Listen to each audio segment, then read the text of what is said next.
Hello বন্ধুরা, আমাদের টিক্কাপাড়া ছাত্রার মধ্যে সামনে এখানে পানি ফুচকা অনেক টেস্টি, অনেক মজাদার। তো আপনারা সবাই আসবেন এখানে পানি ফুচকা খাওয়ার জন্য। এখানে বিভিন্ন ধরনের টক আছে, তুমি একটু টকটা একটু দেখাও। বিভিন্ন ধরনের টক আছে এখানে। এখানে আসলে আপনারা যখনই খেতে আসবেন অবশ্যই হাতে সময় নিয়ে আসবেন। কি কারণে? আমার এখানে শেফ নেই, আমি নিজেই কারিগর, কিন্তু এখানে শেফ ছুটিতে গেছে। আমি একটু বানাই আপনাদেরকে দেখাচ্ছি।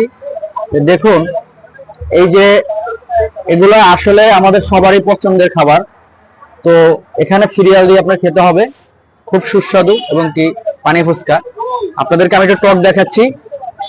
তো টক দেখানোর জন্য তুমি একটু সামনে যাও, আমি একটু টক দেখাচ্ছি। এই যে দেখেন, আমাদের এখানে সুন্দর করে হাড়ি সাজানো। তুমি কোনায় যাও, কোনায় যাও। যে এই যে দেখেন, এই টক গুলো আমরা খাওয়ার জন্য এখানে চেষ্টা করতেছি। এই যে